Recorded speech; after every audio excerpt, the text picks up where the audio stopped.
आज हमारे साथ हैं अलवर के जाने माने neurosurgeon doctor Sachin Kumar Jain. Sir बहुत बहुत स्वागत है आपका हमारे शो में।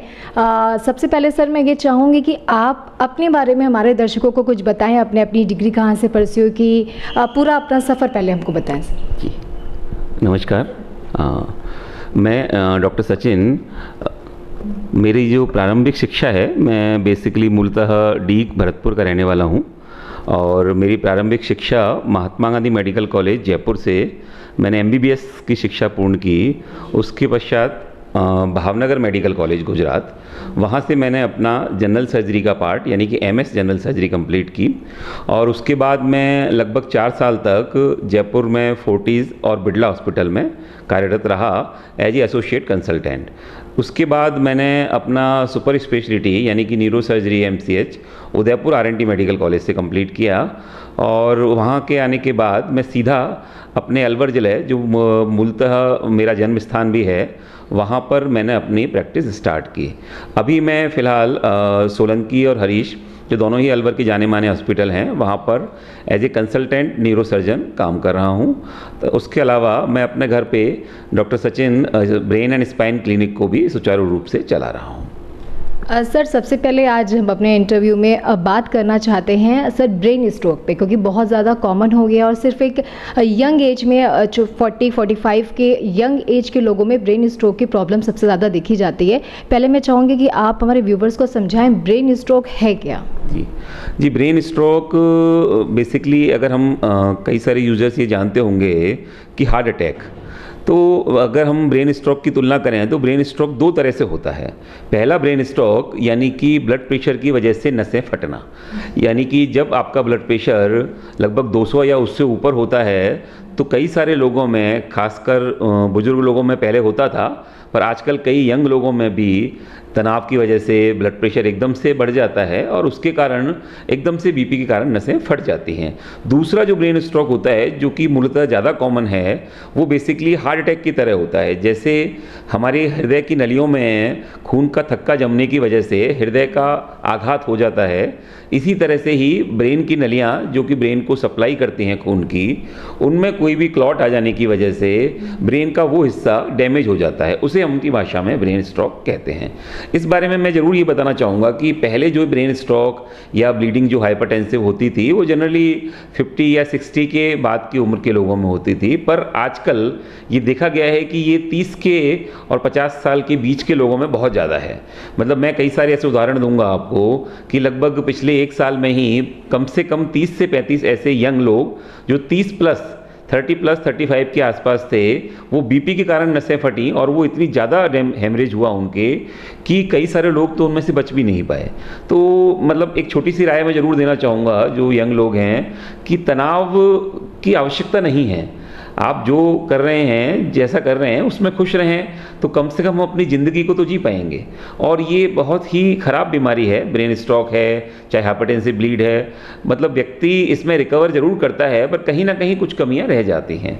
तो इसलिए मेरा यूजर से यही निवेदन है कि कम से कम यंग एज वाले लोग तो तनाव से बच के रहें। सर सिर्फ ब्रेन स्ट्रोक के सिम्टम्स क्या हैं, क्योंकि अक्सर लोग ये समझ ही नहीं पाते हैं कि उन्हें ब्रेन स्ट्रोक आया है। जी सबसे पहला सिम्टम क्या है, ब्रेन स्ट्रोक बेसिकली ब्रेन के अलग अलग लोकेशन में होता है। तो जो मोस्ट कॉमन लोकेशन है वो बेसिकली उस तरफ होता है जिसे हम बेसल गैंग्लिया कहते हैं। वहाँ पर ब्रेन स्ट्रोक होने की वजह से व्यक्ति के हाथ पैर यानी कि विपरीत तरफ के हाथ पैर काम नहीं करते।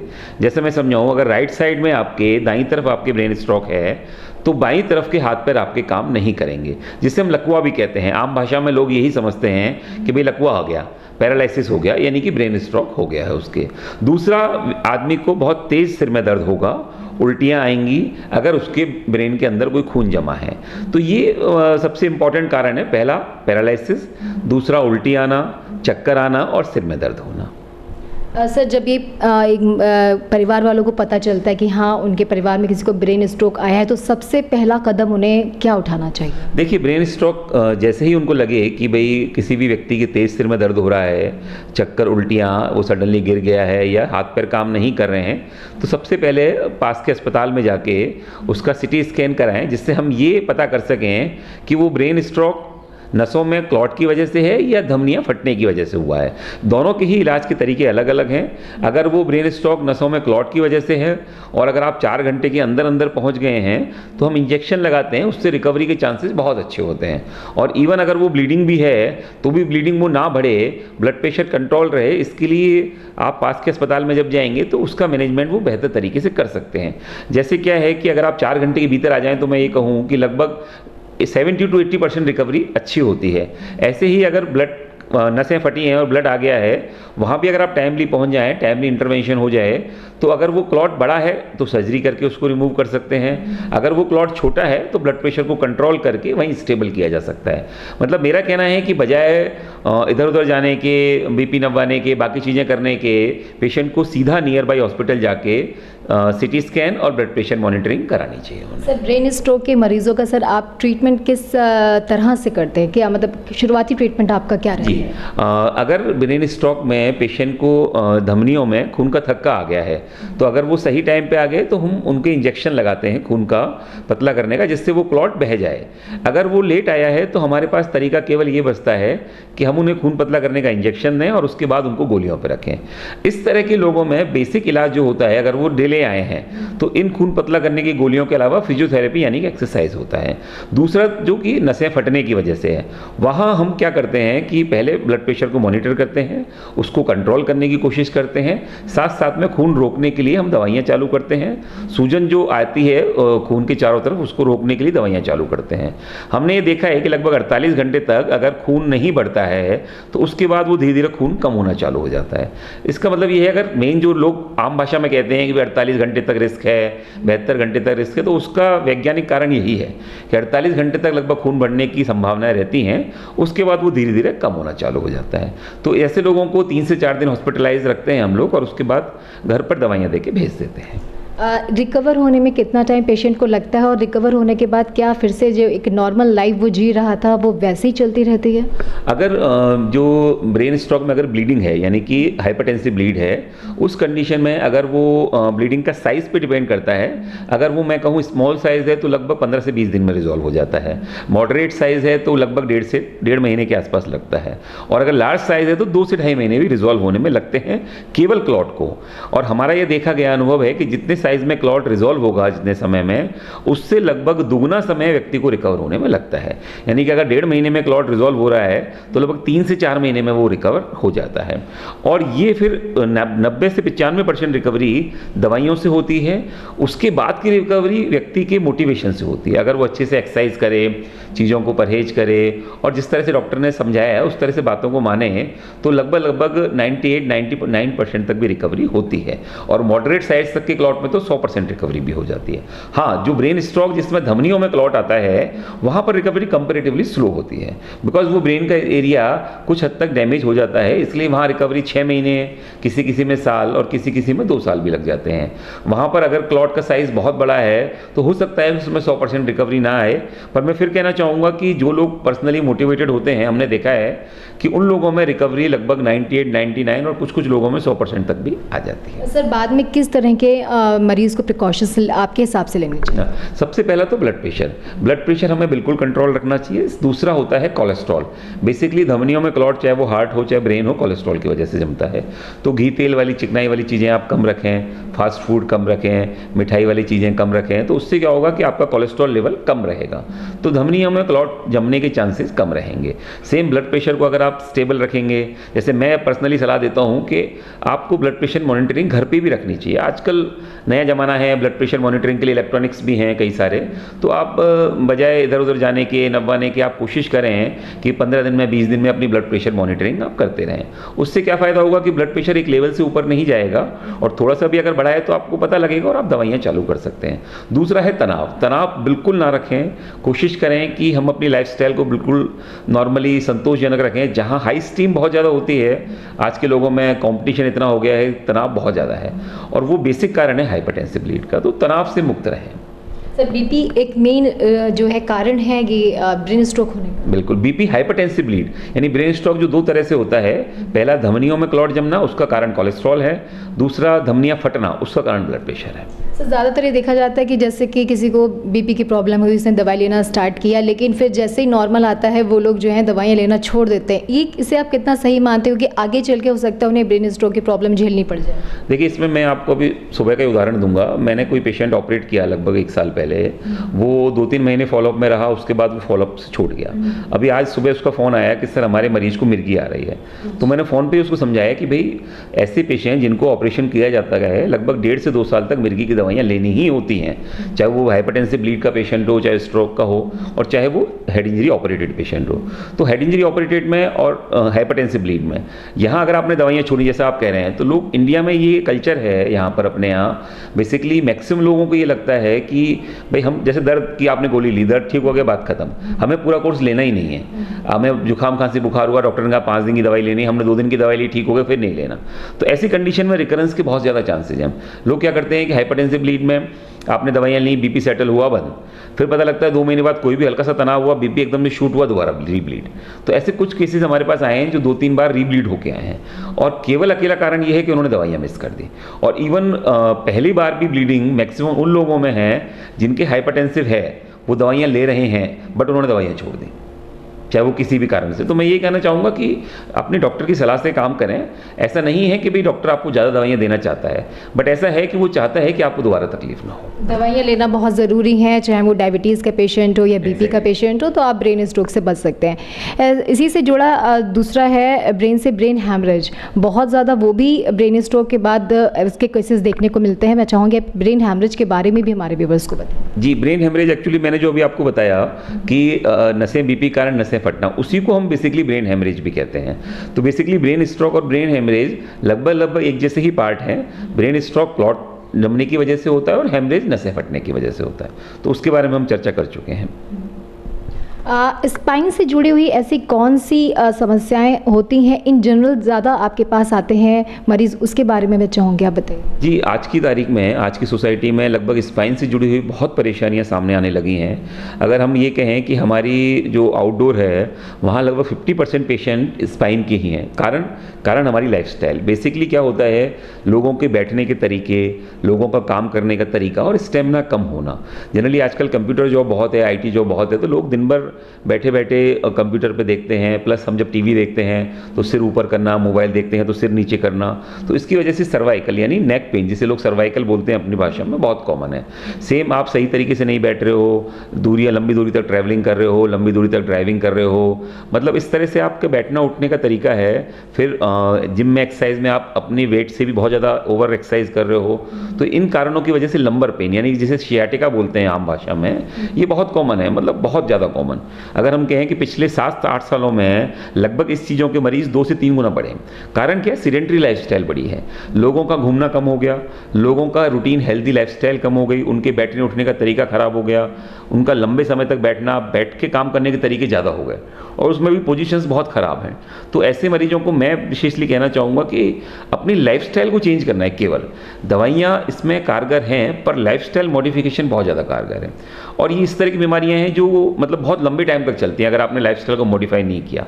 अब क्या कर सकते हैं हम, जैसे आपके बैठने का तरीका, आपको पोस्चर बिल्कुल स्ट्रेट रखना है, पोस्चर गर्दन है वो बिल्कुल सीधी रहनी चाहिए, ऐसे झुक के नहीं काम करना, इस तरह से काम नहीं करना।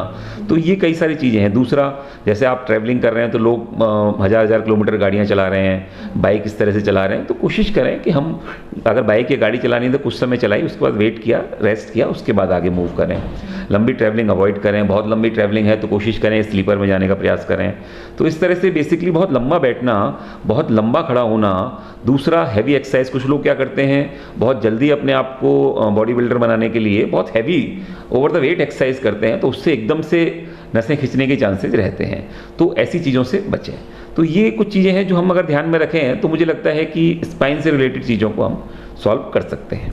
ऑफिस में बहुत ज़्यादा जैसे कि जिनका सिटिंग का काम होता है उनके लिए क्या टिप्स हैं कि वो ऑफिस पे किस तरीके का एक्सरसाइज कर सकते हैं? देखिए, सबसे पहले तो होता है position.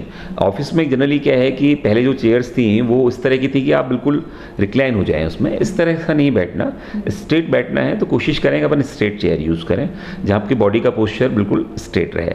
The second thing is कि जब भी आप बैठें, जैसे 8 घंटे आपको काम है तो 1 से 1.5 घंटे आप बैठे, उसके बाद 5 मिनट आप वॉक करके आ गए। तो इस तरह से आपको आपको धीरे धीरे बैठना है। तीसरा, कुछ लिमिटेड एक्सरसाइज जो होती हैं वो घर पे आप सुबह और शाम फिजियोथेरेपी गाइडेंस या रूटीन आप कहीं भी देख के स्टार्ट कर सकते हैं, तो थोड़ी लाइट एक्सरसाइज आप रखें उसमें। तो और दूसरा सबसे बड़ा ये है कि आप कोई भी काम करें तो अपना गर्दन झुका के ना करें। भाई चाहे आपको टीवी भी देखनी है, मोबाइल भी देखना है, तो बिल्कुल स्ट्रेट फॉरवर्ड आपके सामने चीज़ें होनी चाहिए। ऐसा नहीं कि आप इस तरह से खड़े होकर काम कर रहे हैं या आप टीवी देख रहे हैं तो इस तरह से है, तो वो चीज़ों को विशेष ध्यान रखना है। कई बार बॉडी के जैसे कि पैरों के तलवों में सुन्नपन आ जाना, हाथों में सुन्नपन आ जाता है, तो उसका भी कोई ना कोई कहीं ना कहीं कनेक्शन स्पाइन से रहता है। बिल्कुल, अगर हाथों में और पैरों में सुन्नपन है तो हाथों में सुन्नपन के चांसेस सर्वाइकल स्पाइन से होते हैं, पैरों में सुन्नपन के चांसेस लंबर यानी कि लोअर स्पाइन से होते हैं। बट इसमें एक कारण ये भी होता है कि कुछ लोग जो डायबिटिक होते हैं उनमें भी हाथ पैरों में सुन्नपन आ सकता है, तो ये दोनों ही चीज़ें हमें चेक करानी होती हैं। तीसरा कारण होता है विटामिन B12 की कमी। तो जनरली हम लोग मैक्सिमम जो वेजिटेरियंस हैं विटामिन B12 उनमें बहुत ही कम होता है, तो ऐसे लोगों में मैं कहना चाहूँगा कि भाई जैसे दूध वगैरह आप अच्छे से लें, बिकॉज दूध में विटामिन B12 की मात्रा अच्छी होती है। दूसरा, विटामिन D और कैल्शियम, जैसे आजकल धूप में बैठना लोगों ने बंद कर दिया है, तो विटामिन D बेसिकली धूप में कन्वर्ट होता है, कैल्शियम बेसिकली हमें दूध में मिलता है, तो ये सारी चीज़ें हम लोग ऑब्जर्व लें मतलब अच्छे से, तो ये चीज़ों की कमी रहेगी। दूसरा, डायबिटीज़ अगर है तो ऐसा नहीं है कि भाई ठीक है लोगों ने डायबिटीज़ बढ़ा दिया, दवाइयाँ नहीं ले रहे हैं, तो डायबिटीज़ केवल ऐसी बीमारी नहीं है कि शुगर को बढ़ा रही है, वो बॉडी के कई सारे ऑर्गन पे इफेक्ट डालती है। जैसे आपके सुनपन आ सकता है, किडनी पे है, आँखों पे है, तो उसको कंट्रोल लिमिट में रखें, उसको इग्नोर ना करें। जैसे आपने कहा अभी कि लोग शुगर की भी गोलियाँ लेते हैं, नॉर्मल आया और बंद कर दिया, ऐसा नहीं होना चाहिए।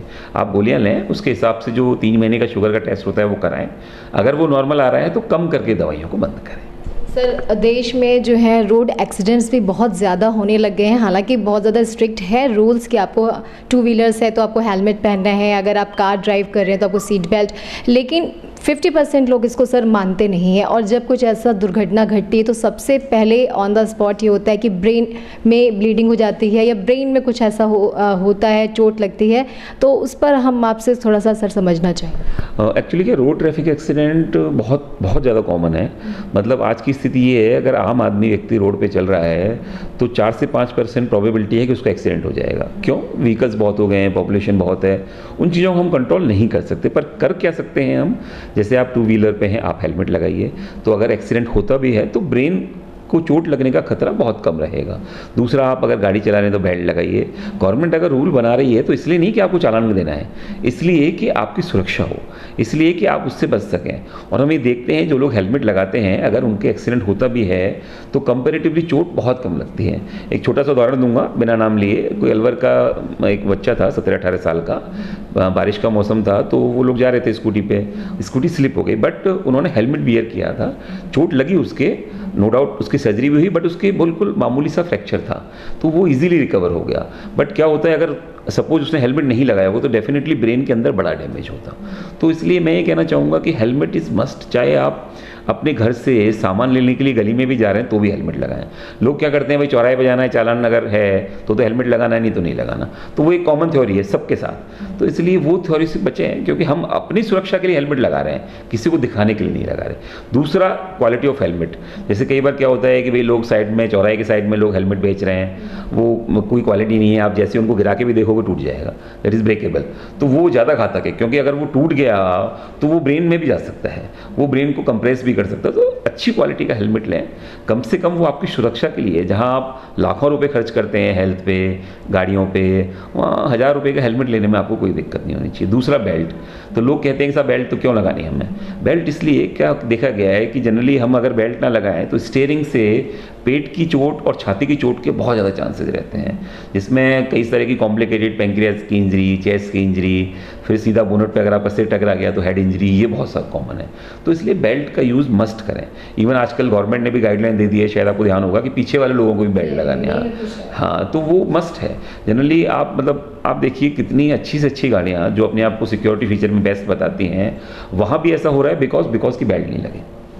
अगर आप बेल्ट लगाते हैं तो शायद देखिए हो सकता है कि आपका एक्सीडेंट हो सकता है कि आपको चोट लगे, बट सीवियरिटी, बेसिकली चोट की जो सीवियरिटी है ना, वो प्रॉब्लमेटिक होती है। ऐसी चोट जो रिकवर हो सके कोई दिक्कत नहीं है, बट जो रिकवरेबल ही ना हो फिर।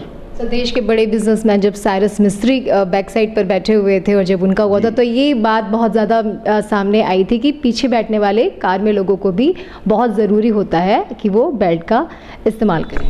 बिल्कुल। और मैं तो ये कहूँगा कि हम जब भी ड्राइव करें तो प्रयास ये करें स्पीड का भी हम कंट्रोल करें। अभी जैसे एक्सप्रेस वे है, लोग चला रहे हैं 150 200, वो नहीं होना चाहिए भाई। ठीक है, आपकी सुविधा के लिए चीज़ें बनाई हैं सरकार ने, पर ऐसा ना हो कि वो आपकी लाइफ के लिए असुविधा क्रिएट करें। आप तभी भी गाड़ी चलाएं, स्पीड एक लिमिट में हो, जिससे अगर चोट लगती भी है तो वो बिल्कुल एक मिनिमल अमाउंट में लगेगी, जो कि रिकवरी होगी। सर एक बहुत आम सा सवाल है जो लोगों में होता है, ब्रेन की मैकेनिज्म कैसे होती है, ब्रेन वर्क कैसे करता है? जी, देखिए मैं बताऊं आपको, ब्रेन बेसिकली हमारी पूरी बॉडी को कंट्रोल करता है, और ब्रेन से नसें यानी नर्व्स जाती हैं जो कि पूरी बॉडी के अलग अलग पार्ट्स को कंट्रोल करती हैं। सबसे पहले अगर हम बात करें तो क्रेनियल नर्व्स यानी कि सिर से जो चेहरे को कंट्रोल करती हैं, हमारी जो भी एक्सटीरियर यानी कि कान हो गया, नाक हो गया, मुंह हो गया, खाना हो गया, उसको कंट्रोल करती हैं। तो 12 क्रेनियल नर्व्स होती हैं जो बेसिकली गर्दन तक के कई सारी जो अंदर के पार्ट हैं बॉडी के, जो अंदर हैं, हमारे फेफड़े हैं, लंग्स हैं, हमारा खाना है, उन सब चीज़ों को कंट्रोल करती हैं क्रेनियल नर्व्स। उसके बाद आता है हमारा स्पाइनल सिस्टम, जो आप देख रहे होंगे इधर। ये बेसिकली स्पाइनल सिस्टम है, जो ब्रेन से हमारी नसें निकलती हैं वो स्पाइनल कॉर्ड में कन्वर्ट होती हैं, और स्पाइनल कॉर्ड से छोटी छोटी नसें जाती हैं जो कि हाथ को, पैर को, सबको कंट्रोल करती हैं। तो बेसिकली जो ब्रेन है वो नर्व्स के माध्यम से पूरी बॉडी को कंट्रोल करता है। और जो लोग जैसे आम भाषा में है कि भाई हम ब्रेन का पूरा इस्तेमाल नहीं करते, वो बिल्कुल सच है। आम व्यक्ति पूरी ज़िंदगी में शायद वो लेस देन 20% ही ब्रेन का इस्तेमाल करता है। कई सारे ब्रेन के पार्ट आज भी ऐसे हैं जो जिनके बारे में कुछ नहीं पता। तो मैं अगर ये कहूँ कि ब्रेन सर्जरी या ब्रेन अभी भी बिल्कुल शिशु अवस्था में है पूरे वर्ल्ड में, मतलब सबसे कम अगर किसी पे रिसर्च हुई है तो वो ब्रेन है। मतलब आज हार्ट ट्रांसप्लांट हो रहा है, आज किडनी ट्रांसप्लांट हो रहा है, लिवर ट्रांसप्लांट हो रहा है, पैंक्रियास ट्रांसप्लांट हो रहा है, बॉडी के मैक्सिमम ऑर्गन ट्रांसप्लांट हो रहे हैं, बट ब्रेन के बारे में अभी नहीं जानते हम। मतलब अगर मैं कहूँ कि ब्रेन के बारे में हार्डली अभी पूरी दुनिया में 10 से 15% ज़्यादा रिसर्च नहीं हुए थे, बिल्कुल ठीक है। ब्रेन ही एक ऐसी चीज़ है जो एक बार जाने के बाद आप उसके बारे में कुछ नहीं कर सकते। लोग पहले हार्ट कहते थे, अब हार्ट ट्रांसप्लांट हो रहा है, लंग ट्रांसप्लांट हो रहा है, everything, but brain is not. Brain एक ऐसी चीज़ है जहाँ मतलब एक एक छोटी छोटी चीज़ बहुत इंपॉर्टेंट है। अगर आपका टेस्ट थोड़ा सा भी गलत हो गया तो हो सकता है कि व्यक्ति का कोई ऑर्गन चला जाए। अगर आपका ब्रेन में, इसलिए तो हम कहते हैं कि ब्रेन में थोड़ी सी भी इंजरी आपको लाइफ लॉन्ग के लिए ख़त्म कर सकती है। ब्रेन अकेला ऐसी सर्जरी है ब्रेन, जहाँ मुझे लगता है कि शायद रिकवरी में लंबा समय लगता है आफ्टर डिस्चार्ज भी। बिकॉज क्या है, ब्रेन का थोड़ा सा हिस्सा कम होना मतलब आपकी बॉडी को अनकंट्रोल कर देना। बट इसके अलावा जो एक अच्छी चीज़ है, जो अभी कुछ साल 1.5 साल से रिसेंट थ्योरी आई है, बेसिकली वो ऐसा कहते हैं कि जैसे पहला लोग मानते थे कि ब्रेन रिकवरेबल नहीं है, ब्रेन अगर डैमेज हो गया तो कुछ नहीं हो सकता। अभी जो रिसेंट थ्योरी है वो ये कहती है कि अगर ब्रेन आपका डैमेज हो भी गया, सपोज आपका ब्रेन का ऐसा पार्ट डैमेज हो गया जिसने हाथ पैरों को कंट्रोल को ख़त्म कर दिया, तो ऐसा आप मानते हैं साइंटिस्ट और डॉक्टर कि उसकी जो आसपास का एरिया है, अगर आप उसको कंटिन्यूस स्टिमुलेट करें तो उसके आसपास का एरिया ब्रेन के उस काम को कंट्रोल में ले लेता है। आप समझे भाई, जैसे मान लो ये पार्ट ब्रेन का बोलने का कंट्रोल कर रहा है, अब बोलना आपका खत्म हो गया, ये डैमेज हो गया, तो इसकी जो सराउंडिंग एरिया है वो बोलने के काम को कंट्रोल में लेगा अगर कंटिन्यूस स्टिमुलेशन रहेगा। तो आपको ध्यान हो तो पहले के लोग क्या कहते थे कि भाई जो सेल्फ मोटिवेशन है वो दुनिया की बड़ी से बड़ी बीमारी को ठीक कर सकता है। जो योगा है, जो तो वो इसी चीज़ की तरफ जा रही है बेसिकली। जो मेडिटेशन है, लोग कहते हैं कि भाई मेडिटेशन कुछ नहीं है, बट आप साइंटिस्ट मानते हैं कि मेडिटेशन से आप ब्रेन को एक्टिव कर सकते हो। ब्रेन अगर आप 20% काम में ले रहे हो तो उसको और बढ़ा सकते हो। तो वो सारी चीज़ें कहीं ना कहीं जो अपने पुराने हिंदुस्तान में जो सारी चीज़ें कही जाती थी, वो कहीं ना कहीं अब लोग आके मान रहे हैं। तो मैं भी ये मानता हूँ कि अगर आप अच्छे से, जैसे मैंने आपसे पहले भी कहा कि लोग अच्छे से मोटिवेटेड हों, एक्सरसाइज प्रॉपर करें, तो डेफिनेटली वो रिकवर होते हैं। वो इसी थ्योरी के अकॉर्डिंग है कि उनके पास का जो एरिया है उसको कवर कर लेता है। तो शुरू से ही मतलब एक छोटी एज से ही ब्रेन हमारा हेल्दी रहे, उसके लिए हमें क्या करना है? बेसिकली क्या है, ब्रेन एक्सरसाइजेज, यानी कि आप बेसिकली ब्रेन को लेजी मत होने दीजिए। लोग कहते हैं ये खाने से बढ़ जाएगा, वो खाने से बढ़ जाएगा, मैं नहीं मानता। मुझे लगता है कि ब्रेन जैसे हमारी मसल है, अगर हम एक्सरसाइज नहीं करेंगे तो नहीं बढ़ेंगी। लोग एक्सरसाइज करते हैं बॉडी बनाने के लिए, सेम ब्रेन एक्सरसाइज। मतलब आप बच्चों को शुरू से लाइट एक्सरसाइज से, यानी कि थोड़ी थोड़ी चीज़ों से चालू करें, और फिर हायर प्रॉब्लम सॉल्विंग, उससे हायर प्रॉब्लम सॉल्विंग, उसके ब्रेन से थोड़े थोड़े सवाल पूछना, इन जनरल सवाल पूछना, ब्रेन को एक्टिव करना। मतलब ऐसा नहीं होना चाहिए कि जैसे लोग बच्चे आजकल क्या करते हैं, 24 घंटे मोबाइल, 24 घंटे टीवी। बजाय इसके आप हेल्दी इंटरेक्शन रखें, कुछ चीज़ों के बारे में उससे बताएं, फिर उन चीज़ों के बारे में उससे पूछें। तो शुरू से वो जब जोड़ देगा तो अच्छा लगेगा। दूसरा, कंसंट्रेशन पावर, लोग कहते हैं कि साहब हम तो याद ही नहीं होता, मेमोरी नहीं है, ये ऐसा कुछ नहीं होता। मेमोरी सबकी बराबर है, ब्रेन का वेट सबका बराबर है, बट आप उसको कितना यूज़ में ला पाते हो ये आप पे डिपेंड करता है। तो इसके लिए कंसंट्रेशन, तो कंसंट्रेशन के लिए कई सारी चीज़ें, कई सारी एक्सरसाइज होती हैं। जैसे मैं कहूँ कि भाई आप कुछ भी ना करें, आपने आँख को देख ली, भाई आप मुझे नाक को देखना है, बस अपनी नाक को देखना है, तो आप 5 मिनट 7 मिनट ऐसा देखें। तो बेसिकली उस समय आपके दिमाग में थॉट नहीं आनी चाहिए, केवल ये देखना चाहिए। उस सेम जैसे अगर हम पहले कहते हैं भाई अर्जुन ने क्या देखा, आँख, तो वो basically concentration, that is a concentration power. और जैसे जैसे आप इसको कंसंट्रेशन पावर को बढ़ाते हैं वैसे वैसे आप इंटेलिजेंट होते चले जाते हैं। ऐसा नहीं ब्रेन आपका बढ़ जाता है, बट ये जो आप पूछना चाह रही हैं भाई क्या हमें करना चाहिए, तो ब्रेन एक्सरसाइजेस और कंसंट्रेशन पावर बढ़ाने के लिए, चाहे वो मेडिटेशन है, चाहे वो योगा है, चाहे वो ध्यान है, बेसिकली ध्यान लगाना, तो वो हम करें। तो मैं तो ये मानता हूँ कि भाई अपनी पुरानी जो पद्धति थी हिंदुस्तान की, पूजा करना, एक्सरसाइजेस करना, वो डेफिनेटली कहीं ना कहीं वैज्ञानिक तर्कों के आधार पर ही आधारित थी। सर, एक डॉक्टर के तौर पर अपनी लाइफ को आप कितना चैलेंजिंग मानते हैं? एक डॉक्टर के तौर पे बहुत ज़्यादा चैलेंजिंग है। मतलब एज ए न्यूरो सर्जन मुझे लगता है कि मतलब मेडिकल में न्यूरो सर्जरी और कार्डियोलॉजी दो ही ऐसी ब्रांचेज हैं जो सीवियर इमरजेंसी है। कार्डियोलॉजी में भी अगर आपने तुरंत उपचार नहीं किया तो शायद व्यक्ति ना बच पाए, ऐसी ब्रेन सर्जरी में तुरंत उपचार नहीं किया तो व्यक्ति ना बच पाए। तो ऐसी कंडीशन में हमें बहुत तुरंत रिएक्शन देना होता है। हमारे पास फ़ोन आया, भी पेशेंट आया है, ऑपरेट करना है, सीटी हो गया, तो हमें तुरंत जाना है। ऐसा नहीं कि नहीं ठीक है मैं बाहर हूँ, यहाँ हूँ, नो। आप कहीं भी हो, आप कुछ भी काम कर रहे हो, आपको तुरंत पहुंचना है, तुरंत उसको ऑपरेट करना है, तुरंत उसको गाइड करना है। दो वजह से, पहला उसकी जान बचे वो तो है ही, साथ के साथ में उसके साथ के जो लोग हैं उनका मोटिवेशन भी बहुत ज़रूरी है। बिकॉज वो ऐसी कंडीशन में इतने ज़्यादा घबराए हुए रहते हैं कि आपके कुछ शब्द ही उनको जीवित कर देते हैं। तो मुझे लगता है कि प्रैक्टिस में ये चीज़ें बहुत मायने रखती हैं कि मरीज़ का इलाज आप कॉन्फिडेंटली करें और साथ के साथ में उसके परिजनों को भी उतने ही कॉन्फिडेंस तरीके से आप समझें। सर, परिवार और सोशल लाइफ के लिए इस बीच में टाइम निकाल पाते हैं? बिल्कुल, मुझे लगता है कि अगर आप अच्छे से काम करते हैं, चीज़ों को प्रॉपर मैनेज करते हैं, तो आप पास इतना समय होता है कि आप परिवार को, समाज को और मेडिकल लाइन सबको समय दें। बस हाँ, आपको इतना ज़रूर ध्यान रखना होगा कि आपको अपनी लिमिट्स तय करनी होंगी। ऐसा नहीं है कि भाई आप 24 घंटे प्रैक्टिस कर रहे हैं तो आप वो स्टेट ऑफ माइंड के साथ ऑपरेट कर भी नहीं पाएंगे। आप 24 घंटे बाहर घूम रहे हैं तो भी आप काम नहीं कर पाएंगे। बैलेंसिंग लाइफस्टाइल आपकी होनी चाहिए कि ठीक है, आपको अगर एक टाइमली उठना है तो उठना है, आपको अगर राउंड प्रॉपरली लेने हैं तो लेने हैं। बट ये है कि ठीक है, आपको जैसे मेरा है कि भाई संडे इवनिंग मैं फ्री रखता हूँ, अपने आप को रखता हूँ। जैसे आज बहुत टाइम बाद ऐसा शायद मैं संडे अलवर हूँ, नहीं मेरा ऐसा रहता है कि भाई संडे मैं आउट ऑफ स्टेशन ही रहता हूँ। बिकॉज क्या है कि भाई फैमिली है आपकी, आपको अपने आप को भी करना है। बिकॉज क्या है, अगर आप कंटिन्यूस काम करोगे तो शायद आप भी थक जाओगे। तो मुझे लगता है कि आपको अपने आप को इतना मजबूत रखना है कि आपके पेशेंट जब आपको देखें तो वो खुद ही कॉन्फिडेंट हो जाए कि नहीं ठीक है, हम ठीक जगह हैं, और that is most important. Sir, ये पहले से ही आपने डिसाइड किया था कि मुझे इसी फील्ड में जाना है, न्यूरो सर्जरी ही चूज़ करनी है, या बाद में कुछ ऐसा हुआ कि आपने ये नहीं, एक्चुअली क्या है कि मैं जब छोटा था तो मेरे कोई क्रॉनिक डिजीज़ थी, तो 7 to 8 ईयर मैं बड़ा हॉस्पिटल्स में और वहाँ रहा। मतलब एट द 12th जब मैं तैयारी करने गया PMT की, तो उस समय वो ठीक हो गई। बट उसी समय से था कि नहीं यार, चूँकि डॉक्टरी लाइफस्टाइल आपने बहुत देखी थी तो डॉक्टर बनना है। फिर मुझे लगता था कि यार ब्रांच आपको ऐसी चुननी है जहाँ आप ज़िंदगी और मौत के बीच में खड़े हो। तो मुझे लगता था कि भी न्यूरो सर्जरी जैसी ऐसी कोई ब्रांच नहीं है जहां आप ज़िंदगी और मौत के बीच में खड़े हैं, और अगर आप अच्छा एफर्ट करते हैं, ये मैंने पर्सनली महसूस किया है एज ए कंसल्टेंट, कि जब आप पूरी मेहनत करते हैं, जब आप till operation to till discharge आप अगर पूरा मरीज का ध्यान रखते हैं तो रिकवरी रेट डेफिनेटली बहुत अच्छी होती है। हम जब पढ़ते थे तो लोग कहते थे न्यूरो सर्जरी मतलब ब्रेन का ऑपरेशन में मतलब नहीं बचेगा है, फिर लोग कहने लगे कि नहीं यार ये 20-30% बच जाएगा। बट आज मुझे कहते हुए बहुत खुशी हो रही है कि ओवरऑल हमारी जो रेट है वो 70% से भी ज़्यादा है after brain surgery, severe brain surgery, कि 70% लोग सर्वाइव हैं और अच्छे हैं। That is very good.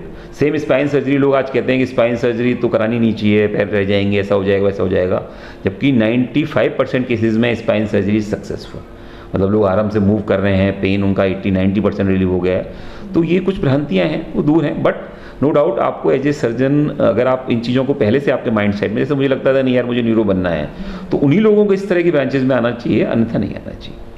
Sir, इतने बिजी स्केड्यूल में आपने बताया कि परिवार के साथ जो है वो टाइम स्पेंड करते हैं। मैं जानना चाहूँगी आपको अपनी वाइफ का किस तरीके से सपोर्ट मिला अपने इस सफ़र में आज? जी मुझे एक्चुअली 6 ईयर हो गए हमारी मैरिज को, तो मतलब शादी से पहले भी और उसके बाद भी वाइफ का हर तरह से, अगर मैं कहीं बाहर भी हूँ तो कभी ऐसा नहीं हुआ कि आने के बाद उन्होंने ऐसा कहा हो कि नहीं आप लेट क्यों हुए। वो बड़ी अंडरस्टैंडिंग है, उनको लगता है कि नहीं अगर आप हॉस्पिटल हैं रात में भी, जैसे हमारे न्यूरो सर्जरी में कई बार रात में भी ऑपरेट करने आपको जाना है, बट ऐसा कभी नहीं है कि नहीं, मतलब उनका ऐसा रहता है नहीं आप जाओ रात में, आप कितनी भी लेट आओ मैं जगी हूँ। आप ऐसा नहीं है कि भाई आप सुबह अगर जल्दी 6 बजे सर्जरी में जा रहे हैं आप, तो 6 बजे वो उठती हैं, आपको ब्रेकफास्ट बनाती हैं। कई बार हमारी लंबी सर्जरी होती है 6 बजे के 12-12 1-1 बजते हैं, तो वो 100% कोऑपरेटिव रहती हैं। उसके अलावा कई बार ऐसा भी होता है कई फंक्शंस में हम नहीं जा पाते, बट ऐसा नहीं है कि भाई ठीक है आपकी फैमिली डिस्टर्ब हुई, नो, वो समझती हैं कि आप जिस पेशे में हैं वहाँ उस पेशे में आपको पेशेंट प्रेफरेंस डेफिनेटली पहले नंबर पे है, उसके बाद बाकी सारी चीज़ें हैं। और उनको पता है कि भाई ठीक है जब इनको समय मिलता है तो ये ध्यान भी रखते हैं, तो इसलिए वो सारी चीज़ों को बैलेंस रखती हैं। और मैं मतलब बड़ा खुश हूँ कि लोग कहते हैं कि नहीं भाई फैमिली लाइफ डिस्टर्ब है, मुझे लगता है मेरी फैमिली लाइफ बेस्ट है। अपने अब तक के सफ़र में आप सबसे बड़ा अचीवमेंट अपना क्या मानते? कोई ऐसा केस जो एकदम इमरजेंसी या क्रिटिकल सिचुएशन में आया और आपने उस मरीज़ की जान बचाई और आज भी आपको याद है कि वो केस जो था? ऐसे कुछ अलग अलग केसेस हैं। मैं एक्चुअली 40s में था, तो उस समय एक लड़की थी यंग, बड़ी 17 ईयर थी। मैं बेसिकली जीआई सर्जरी में था उस समय, तो हमारे सर ने उसको ऑपरेट किया, मतलब बेसिकली पैंक्रेटाइटिस था, बड़ी सर्जरी थी। और थर्ड डे वो वेंटिलेटर पे थी, वो मतलब ऐसा था कि वो नहीं बचेगी। सर ने भी कह दिया यार ये बचेगी नहीं, बड़ा मुश्किल है टास्क, तो आप इनको उस हिसाब से काउंसिल कर दो। बट मुझे ऐसा लगा नहीं यार यंग बच्चा है और मुझे मेहनत करना चाहिए। मैं आउट ऑफ द वे जाके 3 से 4 बार राउंड लेता था, पर्सनल ऑब्जर्व किए, सारे वीपी वाइटस मॉनिटरिंग, और एट लास्ट वो लगभग 1 महीने की मेहनत के बाद वो सर्वाइव है। मतलब आज भी वो कनेक्टेड है, बिकॉज उसको पता है कि भाई नहीं अगर ये नहीं होते शायद मैं नहीं बच पाती। ये उस समय का था। फिर अगर मैं अभी की बात करूं तो अभी ऐसे कई सारे केसेस आए ब्रेन सर्जरी के जहां हमें ऐसा लगा कि नहीं बच पाएगा। एक पेशेंट था, यंग लेडी थी 23-24 साल की, पिछले साल ऑपरेट किया हमने। मतलब 2 केसेस थे, एक यंग लड़का जो पिछली 26 जनवरी को ऑपरेट किया, उसके बाद एक यंग लेडी 22-23 साल की। तो वो यंग लड़का जो मैंने ऑपरेट किया, वो बाइक पे 3 लोग थे, 2 लोग एक्सपायर हो गए ऑन द स्पॉट। वो मतलब बिल्कुल नियर टू एक्सपायर था। घर वालों ने कह दिया भाई आप जो करें वो ठीक है। वो 22 से 23 दिन एडमिट रहा, वेंटी पे आया गया, वेंटी पे आया गया। हम लोगों ने बहुत मेहनत की दिन रात, पूरे स्टाफ ने, सब लोगों ने, तो अल्टीमेटली वो डिस्चार्ज हुआ। बट मैं ज़रूर कहना चाहूँगा इसमें कि उसका जो ब्रदर था, वो खुद स्टाफ था, वो पिछले 1 साल से सारी जॉब छोड़ के उसके ऊपर मेहनत कर रहा है, और नाउ वो बच्चा खड़ा है और मुंह से खाना पीना खा रहा है। मतलब हमारे पूरे हॉस्पिटल को, मुझे भी आश्चर्य होता है, मैं एग्जांपल देता हूँ लोगों का कि भाई ऐसा आपको इस तरह से एफर्ट करना चाहिए, डॉक्टर को भी और साथ वालों को भी।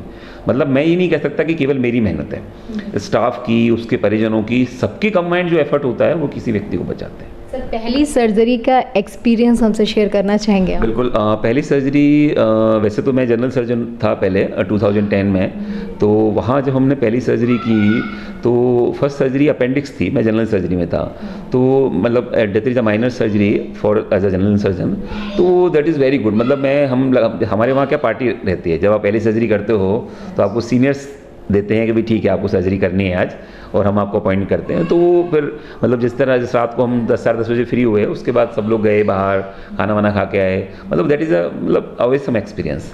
सेकंड, फिर जब हमने न्यूरो सर्जरी स्टार्ट की, तो न्यूरो सर्जरी मैंने आरएनटी से की।